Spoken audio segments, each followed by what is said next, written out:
السلام عليكم، عاملين ايه؟ يا رب تكونوا بخير وبأحسن حال. انا منى ودي قناتي وصفة معلومة وعملنا سند. النهاردة لأول مرة بإذن الله هقدم معاكم منيو الأسبوع. هعمل لكم منيو أسبوع سبع أكلات لسبع أيام بالظبط. سبع أكلات مصرية. مفيش حد بيختلف ولا حد بيعترض على السبع أكلات اللي هقدمهم معاكم النهاردة، وخصوصا احنا كمصريين. بس قبل ما نبدأ الفيديو بتاعنا نبدأ كلامنا بالصلاة على حبيب الله. اللهم صل وسلم وبارك عليك يا حبيبي يا رسول الله. لو لسه اول مره تشوفوني تشتركوا على زر الجرس وتعملوا اشتراك في القناه عشان يوصلك مني كل جديد باذن الله. اول حاجه كده قدمتها معاكم في المنيو بتاع الاسبوع هو المحشي. عملنا محشي كرنب وشويه ونص كيلو لحمه سلقنا اللحمه وشويه مخلل كده على الكرنبايه. طبعا الكرنبايه كانت حلوه. وبالمناسبة انا عاملة كل الاكلات اللي هقدمها معاكم النهاردة متصورة على القناة، تقدروا تدخلوا تشوفوها في اي وقت، وكمان هسيب لكم اللينكات بتاعتها في صندوق الوصف واول تعليق مثبت باذن الله. فممكن تبدأ انتي المحشي ده حلاوته بقى كده يوم جمعة كده اما يكون في لمة عيلة كده وبتاع.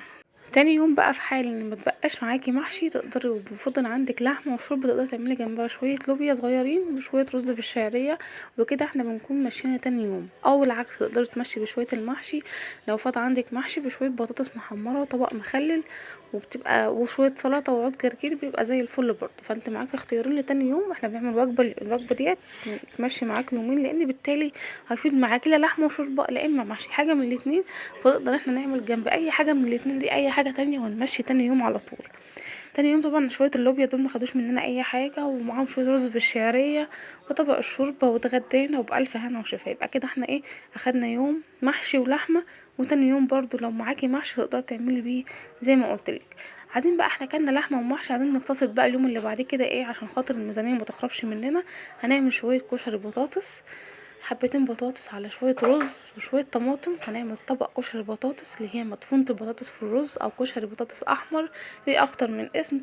ومعاه شوية بتنجان متحمرين كده على شوية فلفل مقليين وطبق سلطة. تقدر تستغنى عن البتنجان والفلفل وتعملي شوية بطاطس محمرة وتسلقي بيض. وتحطي بتنجان مخلل او تستغنى عن البتنجان تماما. فهو بصي أكلة مصرية أصيلة من أيام زمان جدا، والناس كلها بتحبها، كبير صغير مبيختلفش عليها، وأكلة مشهورة عندنا احنا كمصريين. وبنعملها بأكتر من طريقة، سواء بس كشري بطاطس أحمر أو كشري بطاطس أبيض. بصي ما بنقولش لأ، كل حاجة ما شاء الله عليها يعني. شوية كشري بطاطس. عملنا أول يوم محشي ولحمة، قعدنا كلنا منه تاني يوم. تالت يوم بقى نقتصد بقى شويه كده، نمسك ايدينا كده ونعمل حاجه ما تتعداش ال20-30 جنيه، عشان خاطر ايه الميزانيه تفضل ماشيه معانا كده وزي الفل. تمام.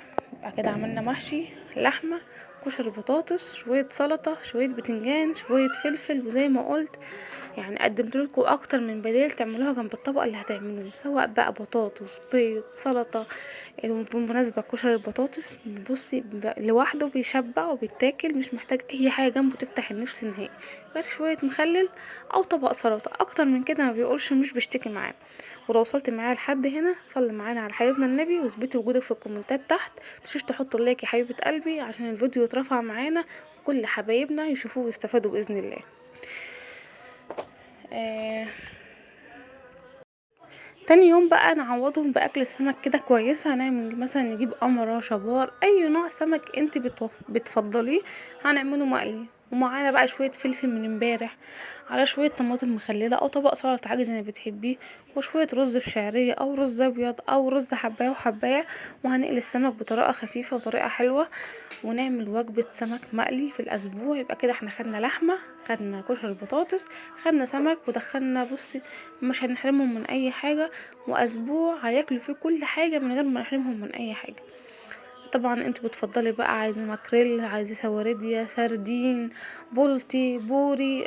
السمك كتير وانواعه كتيره، فانت المناسب ليكي ولامكانياتك وفلوسك انت. انا مش معنى ان انا عامله قمر لا يبقى روحي اعملي قمر، لا. ان انت بصي على قد امكانياتك مشي بيتك ودبري نفسك، وما تحرميش نفسك ولا بيتك ولا عيالك ولا اي حد من اي حاجه. شويه فلفل مقليين، نقدر نستغنى عن الفلفل ونحط شويه بصل بخل، نقدر نشيل البصل بخل ونحط شويه جرجير، نقدر نشيل ده كله ونعمل طبق سلطه واحد بس جنب الرز، وبتمشي وبألف هنا وشفا للي كل واللي شاف واللي داق. تمام كده. مفيش اسهل وابسط من كده. 7 اكلات آه مع لحد دلوقتي الدنيا تمام. هنيجي بقى اليوم بقى اللي هو اللي احنا بقينا في اليوم الكامل الخامس، هنعمل شويه مكرونه بصلصه كده وشويه بانيه بقى، وافضل البانيه البيتي. يعني ايه، هاتوا اعملوا بانيه في البيت وما تشتروش جاهز يا جماعه. بالمناسبه للامانه ده كان جاهز وانا كنت عامله فيديو عنه، بس حبيت اديكوا فكره يعني، بس بلاش نجيب جاهز. تمام، خلينا في الاكل البيتي، مفيش احسن منه بصراحه. واعملي شويه عصير مانجا، شويه عصير جوافه، شويه عصير ليمون. حبشيلهم الاكل كده. تقدري تعملي جنب البانيه سلطه، تقدري تعملي بطاطس، تقدري تعملي سلطه اللي هي الكول سلو ديت، وحاجات كتير جدا. تقدري تعملي اي حاجه انت نفسك فيها جنب الاكل. طبعا احنا كلنا ستات شاطرين وبنقدر نعمل من الفسيخ شربات يعني بنقدر نعمل كل حاجة ونوفر وندبق. انا بس جاية اديكم افكار واديكم معلومة لبكرة او بعد بكرة، او ممكن اعمل الاكل دي ما عملتهاش من زمان اعملها النهاردة. ايه المشكلة؟ انت فاهماني؟ بس كده، شويه بانيه وشويه مكرونه. تقدر تستغنى عن المكرونه، تعملي شويه رز اصفر بالكركم. طبعا الكركم في كل البيوت، مش في بيتك، ب2 جنيه من اي محل جنبك. هنعمل احلى شويه رز بالكركم. خلاص عملنا السمك وعملنا البانيه، نيجي بقى ايه، نوفر شويه ونعمل اكله اقتصاديه بقى. ايه فوق بقية الايام كده، هنعمل شويه مسقعه في الطاجن زي ما انتوا شايفين كده، مسقعه ارضيحه خالص من غير اي حاجه، وجنبها شويه جرجير وشويه مخلل وحيش محمص. ده اختياري طبعا، انا بعمله كده عشان خاطر الولاد تتحمس على الاكل. عندك اطفال هتعملوا رز طبعا، ما عندكيش اطفال يفضل العيش احسن طبعا. وشويه بطاطس محمره، شويه مخلل، عندك بتنجان مخلل مفيش مشكله. بس كده كده المسقعه فيها بتنجان وفيها فلفل، ودخلناها الفرن وخدت الشكل الحلو ده، وبألف هنا وشفا. وكده عدنا يوم من ايام، والاكله جت اكل 5 افراد ومشبعه جميله، وبتمشي معاكي عشاء وغدا. يعني تمشي معاكي غدا وعشاء، وتمشي معاكي لو انت عامله عزومه جنب الاسماك، وفي ناس بتعملها جنب اللحمه برضو. فاكله مش هتكلفك اكتر من 20 جنيه، هتعملي احلى.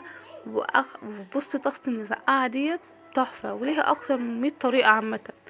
وشويه رغيف عيش بايت عندك ملوش يعني ممكن يترمى. رغيف عيش هنقطعه وهنحمره في شويه زيت، وتبقى الدنيا زي الفل معانا. وبطاطسيه واحده ومشينا اليوم، واليوم مشى، ونحمد ربنا وفضل ونعمه من عند ربنا سبحانه وتعالى، والحمد لله. بس كده، مفيش اسهل ولا اسرع ولا اروع من كده. يوم حلو ويوم عادي، ويوم هنصرف فيه شويه، ويوم هنمسك فيه ايدينا شويه، وفي كلتا الحالتين هناكل واحنا مبسوطين، ومش بقى مجبرين على حاجه. والاكل في نفس الوقت كويس ومشبع، يعني مش بنعمل حاجه اي كلام. طبعا انا يعني باجي اقول كلمه اقتصاديه ببقى زعلانه ان ما عادش في حاجه اقتصاديه، بس بنحاول على قد ما نقدر نقتصد ونوفر خالص عشان نقدر نمشي الدنيا ونقع جنب يعني جوازنا وكده. تمام، بس كده. طبعا طولت عليكم في الفيديو ده، كنت فرحانه فيه جدا مش عارفه ليه. نروح بقى على الاكله اللي بعدها، وهنختم بقى الاسبوع بتاعنا، وهي فرخه بلدي، فرخه شامورد بلدي من على السطح من عندك او من عند اي فرارجي قريب منك. معاها صينيه بطاطس كده كويسه كده، ايه من بتاع زمان كده بريحه زمان، وشويه رز ابيض وشويه مخلل وشويه جرجير.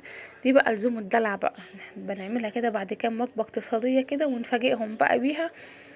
بتبقى كويسة وحلوة. وفي بالنسبة للفراخ يعني مش رخيصة هي كمان، يعني ده الفرخة البلد الصغنونة دي كانت عاملة لها 100 وحاجة. بس فراخ.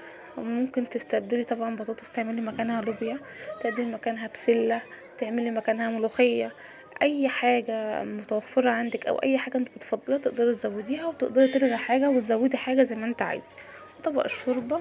وبس كده، بألف هنا وشفا. معاكوا 7 اكلات ل7 اسبوع، اختاري منهم اللي يناسبك اعمليهم. مش لازم تعملي الاكلات دي كلها في يوم واحد في اسبوع واحد.